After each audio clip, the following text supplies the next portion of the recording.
अस्सलाम वालेकुम, मैं हूं समर अब्बास। आप मेरा व्लॉग देख रहे हैं। नाज़रीन, मुल्क की सियासी लड़ाई अब दो बड़े इदारों के दरमियान एक लड़ाई की सूरत हाल इख्तियार कर चुकी है और बड़ा क्लियरली पार्लियामेंट और जुडिशरी के दरमियान टकराव आप देख रहे हैं कि पार्लियामेंट का जॉइंट सेशन मैंने आपको पहले ही कह दिया था कि इसके बुलाए जाने का मकसद ये था कि टाइमिंग इसकी बड़ी इंपॉर्टेंट थी कि इस वक्त इलेक्शन कमीशन और हुकूमत तो आपस में बिल्कुल इत्तेहादी ही लग रहे हैं, बल्कि हैंड एंड ग्लव आपस में एक साथ मिलके चल रहे हैं।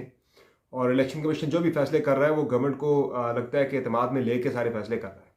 चूँकि टाइमिंग आप देखें ना कि उधर से जिस दिन जॉइंट सेशन स्टार्ट होता है उसी दिन election commission of Pakistan Punjab में इंतखाबात मुलतवी करने का 8 अक्टूबर तक इंतखाबात मुलतवी करने का फैसला सुना देता है यकतरफा तौर पर। अब फैसला जो था 1 मार्च को वो सुप्रीम कोर्ट ऑफ पाकिस्तान ने दिया था इंतखाबात के इनेकाद का, लेकिन इलेक्शन कमीशन ने सदर मुमलिकत को तो आगाह कर दिया, लेकिन सुप्रीम कोर्ट ऑफ पाकिस्तान को एतमाद में नहीं लिया ये फैसला देने से पहले। तो अब जनाब उसी दिन ये जॉइंट सेशन स्टार्ट हो गया जिस दिन इलेक्शन कमीशन ने रात को ये फैसला दे दिया। और तकारीर जिस तरह से हुई थी जॉइंट सेशन के पहले दिन ही, राना सनाउल्लाह साहब ने जो कि जजेस के कंडक्ट को डिस्कस किया, डिबेट में लाया, साकिब निसार की तस्वीर और एहतजाज, ये सारा कुछ नज़र आ गया था कि ये बेसिकली जॉइंट सेशन बुलाए जाने का मकसद जो है ये सुप्रीम कोर्ट ऑफ पाकिस्तान को टेक ऑन करना है, सुप्रीम कोर्ट ऑफ पाकिस्तान को आंखें दिखाना इसका मकसद है। और कुछ चीज़ें देखें उन पे मैं अपनी राय का इजहार आगे चल के करूँगा। आज जो कानून साजी हुई, जो बिल पास किया गया कौमी असम्बली से, 5 शिकों पर मुश्तमिल ये बिल है जी। सुप्रीम कोर्ट के हवाले से जो उनका जो रूल्स हैं उसमें तरमीम की गई है कि पर्टिकुलरली जो आप बनाते हैं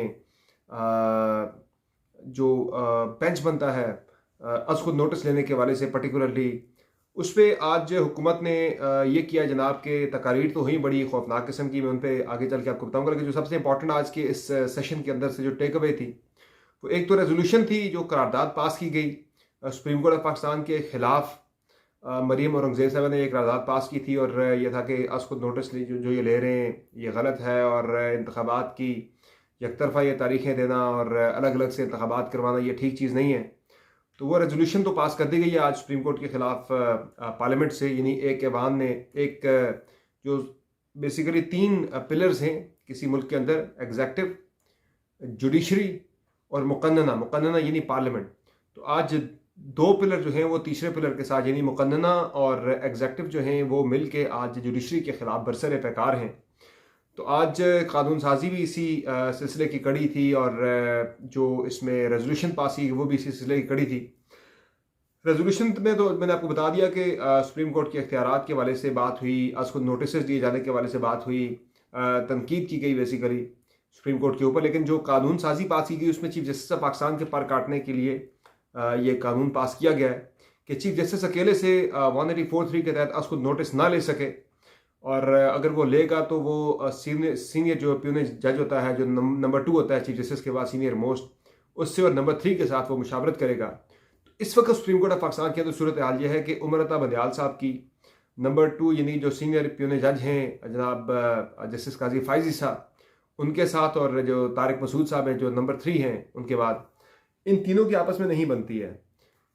इनको बेंचेस के अंदर शामिल नहीं कर रहे चीफ जस्टिस, बेंचेस में एक साथ ये लोग बैठते नहीं हैं। तो इस तरह की सूरत हाल में ये तीनों जजेस ये बैठ के क्या चीफ जस्टिस इन दोनों के साथ जो उनके साथ बेंच में नहीं बैठते उनके साथ मुशावरत करके जब वो आज खुद नोटिस लेंगे और उनकी मुशावरत के साथ ये 3 रुकनी पैनल जजेस का ये फैसला करेगा कि आज खुद नोटिस बनता है या नहीं बनता, तो फिर तो यही समझे आपके उमरता बंदयाल साहब के पर काट दिए गए हैं, वो अब आज खुद नोटिस किसी किस्म का कोई भी नहीं ले सकेंगे।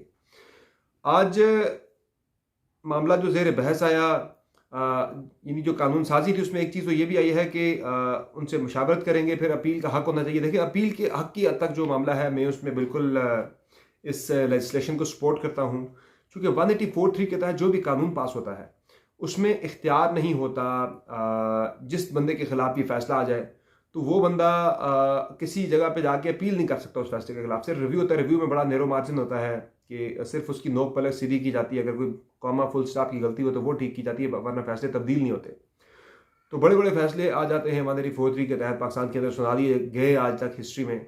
तो उसमें तो मैं यही कहूँगा कि जो फैसले के खिलाफ जो इंट्रा कोर्ट अपील का इख्तियार दिया गया है वो तो एक मुनासिब चीज़ है, ये होना चाहिए था, ये पहले कर देना चाहिए था। लेकिन आजकल जो टाइमिंग ऐसी है कि इस टाइमिंग पे ये सारा कुछ करना वो बड़ी इंपॉर्टेंट है कि ज़ाहिर है गवर्नमेंट ऑफ पाकिस्तान का बड़ा क्लियरली इस वक्त एक प्लान है कि सुप्रीम कोर्ट ऑफ पाकिस्तान को बिल्कुल जो है नॉकआउट करना है सारी चीज़ों के अंदर से, और इतना प्रेशर मिलाना है, इतना प्रेशर मिलाना है कि उन्होंने जो पिटिशन टेकअप की हुई है इंतखाबात की मुल्क के अंदर, उसमें वो आगे ना बढ़ सके, उसमें वो किसी भी तरह से इंतखाबात की तरफ ना जाएं। क्योंकि वैसे भी राना सनाउल्लाह साहब ने कह दिया था कि अब हमने इमरान खान को रोकना है, या इमरान खान का वजूद होगा, या इमरान खान रहेगा या हम रहेंगे, हमारे लिए ये बका की जंग है, तो उसके लिए जमहूरी गैर जमहूरी जो हमें करना पड़ा हम वो करेंगे।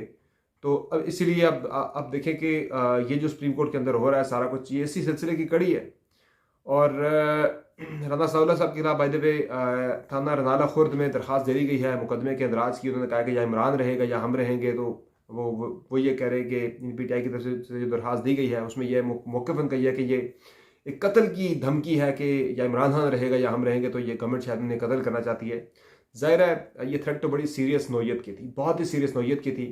और इस थ्रेट को देखते हुए बाकी जो पाकिस्तान तहरीक इंसाफ के कारकुनान और अरकान और उनके हमायतियों के ख़िलाफ़, कुछ साफ़ियों के ख़िलाफ़ जो क्रैकडाउन हुआ, उस पर एक डोजियर भी आज पाकिस्तान तहरीक इंसाफ की तरफ से आज जमा करवा दिया गया, इंटरनेशनल कम्युनिटी को भेज दिया गया है इंसानी हकूक़ की खिलाफ वर्जियों के हवाले से।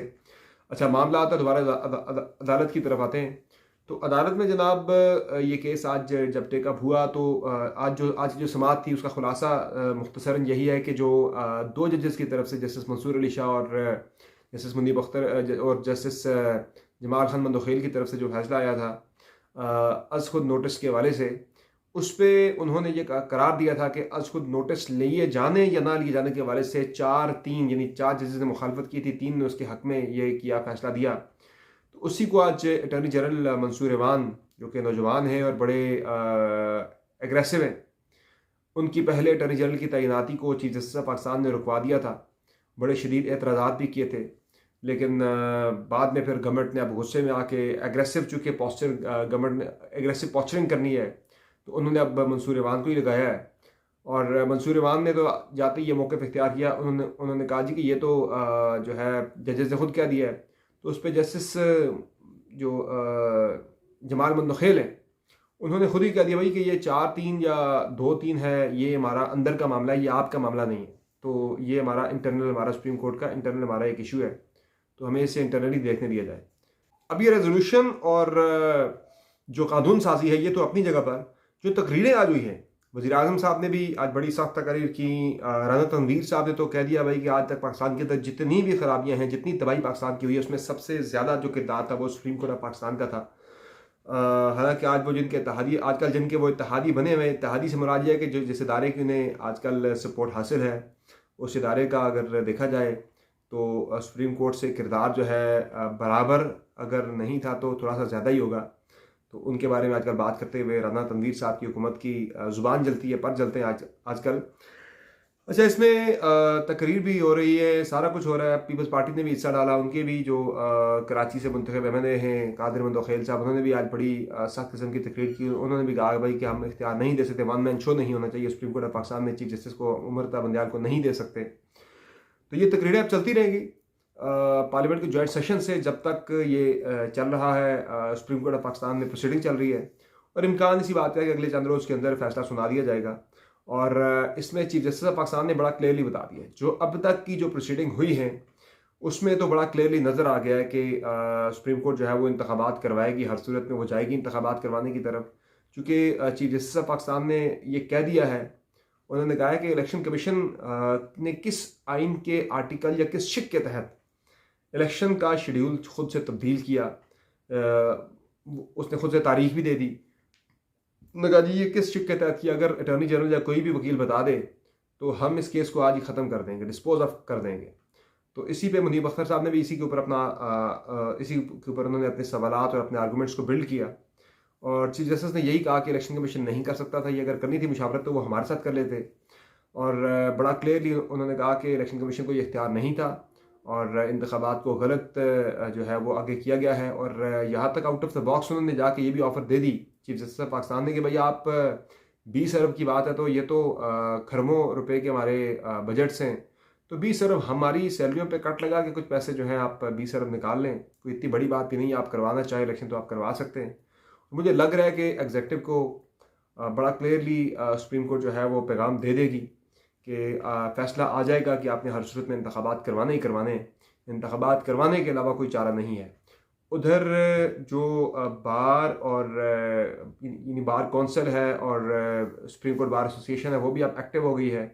और कल वकला कन्वेंशन भी रखा गया है पाकिस्तान बार कौंसिल की तरफ से। उसमें इमरान खान साहब ने कुछ देर पहले खिताब किया। उन्होंने भी कहा कि ये जो कानून साजी जो कानून पास किया गया है ये बेसिकली अदलिया के ऊपर हमले के मुतरादिफ है, हमले की कोशिश है, अदलिया को दबाव में लाने की एक कोशिश है।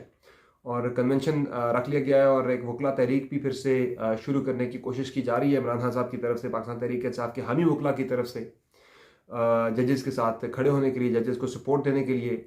तो मुझे चीज़ें बेहतरी की तरफ जाती हुई नज़र नहीं आ रही, मुझे चीज़ें मज़ीद अदम इस्तेहकाम की तरफ जाती हुई नज़र आ रही हैं।